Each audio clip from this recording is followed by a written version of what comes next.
Sir क्या कहेंगे आप बाबा सिद्दीकी जो इस वक्त शरद पवार, माफ कीजिएगा, अजीत पवार एनसीपी गुट के नेता थे और पहले पूर्व कांग्रेस नेता रहे, उनको दिन दहाड़े एक तरीके से मुंबई के अंदर गोली मार दी गई है।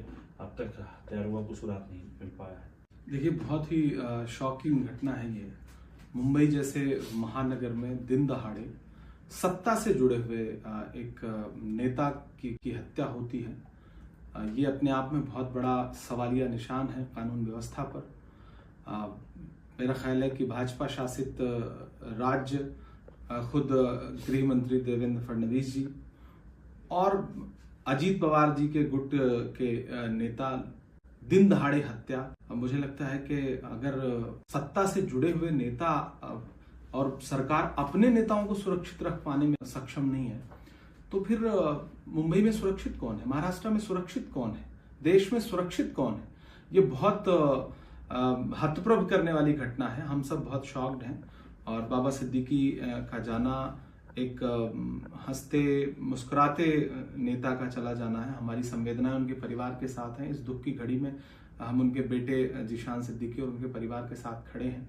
लेकिन ये घटना बहुत सवालिया निशान खड़ा कर रही है और डराती भी है कि एक नेता दिन दहाड़े अपने ऑफिस के बाहर खड़ा है, जिसको 15 दिन पहले धमकी मिली थी, जो सत्ता में बिल्कुल उप मुख्यमंत्री यानी अजीत पवार जी से जुड़ा हुआ है, उनका करीबी है, यानी सत्ता के केंद्र में है, और थ्रेट मिलने के बाद बताया गया कि पुलिस सुरक्षा बढ़ाई गई थी। पुलिस सुरक्षा बढ़ने के बावजूद इस तरह से हत्यारे आए, रेकी करें, मार दें, तो इंटेलिजेंस कहां है, कानून व्यवस्था कहां है, पुलिस प्रशासन कहां है? अब आप जांच करने और बाकी चीजों की दुहाई देते रहिए, लेकिन जिसको जाना था वो तो चला गया।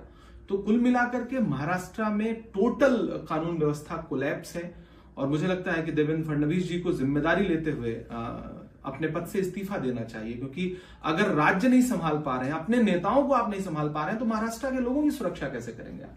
सर आखिरी महत्वपूर्ण सवाल आपसे पूछना चाहूंगा कि किस तरीके से आप लॉ एंड ऑर्डर पे तो बात कर ही रहे हैं, लेकिन कितना जो है चौंकाने वाली घटना लगती है कि सुरक्षा बढ़ाई जाती है, थ्रेट मिलता है, उसके बावजूद ऐसी घटना हो रही है।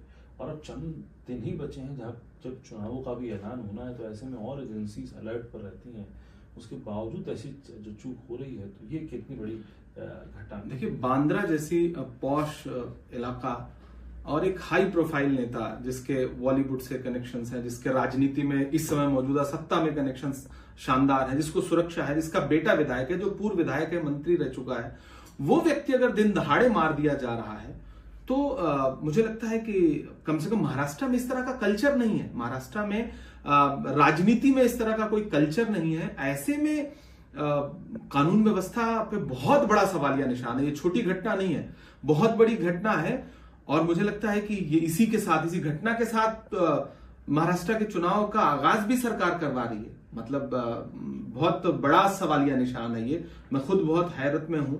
बाबा सिद्दीकी साहब को व्यक्तिगत तौर पे मैं जानता रहा हूं, उनके बेटे को व्यक्तिगत तौर पे जानता हूं, इसलिए मैं ये कहूंगा कि एक व्यक्तिगत लॉस भी है मेरा। लेकिन अगर मुंबई जैसे शहर में इतना हाई प्रोफाइल व्यक्ति पुलिस सुरक्षा में सुरक्षित नहीं है, तो फिर मुंबई का आम नागरिक, महाराष्ट्र का आम नागरिक कहां सुरक्षा है?